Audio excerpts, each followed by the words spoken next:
Hello everyone, welcome to my YouTube channel education hub BD. আজকে আমরা জানব ষষ্ঠ গণবিজ্ঞপ্তি রেজাল্ট কি তাহলে সত্যি আটকে গেল, এবং আমরা সর্বশেষ কি জানতে পেরেছি এই নিউজটা সম্পর্কে চলুন জেনে নিই। মেন নিউজে যাওয়ার আগে আপনাদেরকে সবাইকে অনুরোধ করব, আপনারা ভিডিওটা দেখার পরে যদি কোনোভাবে উপকৃত হয়ে থাকেন তাহলে আমার ভিডিওতে একটি লাইক এবং চ্যানেলটি সাবস্ক্রাইব করে দিয়ে যাবেন, এবং আপনাদের মনে যদি কোনো প্রশ্ন থাকে তাহলে কমেন্ট বক্সে লিখতে পারেন।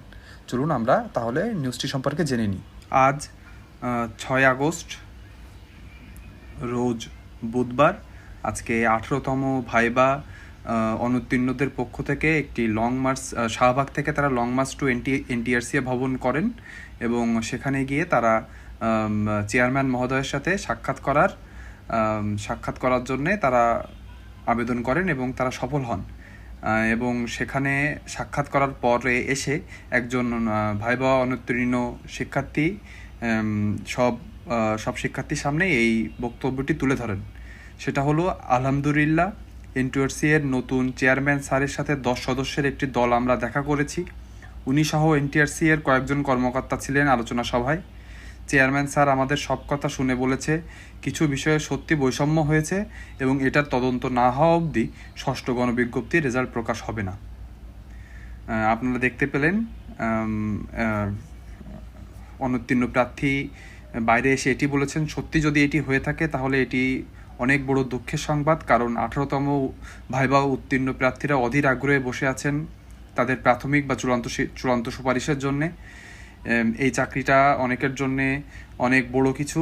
এতদিন অপেক্ষা করে থাকার পরে যদি শুনতে পান যে রেজাল্টটি আরও পিছিয়ে যাচ্ছে, সেটি অনেক দুঃখের এবং বেদনার।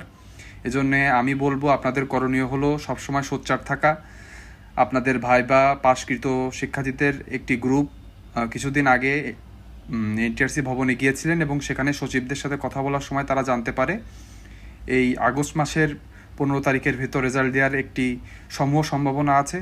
যদি কোনোভাবে 15 তারিখের ডেডলাইনটা মিস করে, আমি বলবো সবাই আন্দোলনের ডাক দিন, কারণ এনটিআরসি এর এই ফাইনাল রেজাল্ট আন্দোলন ছাড়া কোনোদিনও আসেনি। সকল গণবিজ্ঞপ্তির ফাইনাল রেজাল্টের আগে সকল ভাইবা পাশকৃত স্টুডেন্টদেরকে আন্দোলনের মধ্য দিয়েই ফাইনাল রেজাল্টটি পেতে হয়েছে। তাই আপনারা সবাই সজাগ থাকুন, সবাই সোশ্যাল মিডিয়াতে লেখালেখি করুন, যেন এনটিআরসি কর্মকর্তাদের উপরে একটি চাপ থাকে।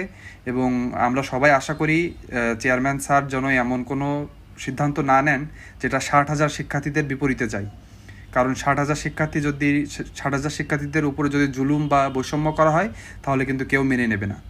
আপনাদের সকলকে ধন্যবাদ। আপনারা যদি আর অন্য কোনো কিছু জানতে চান আপনারা কমেন্ট করতে পারেন।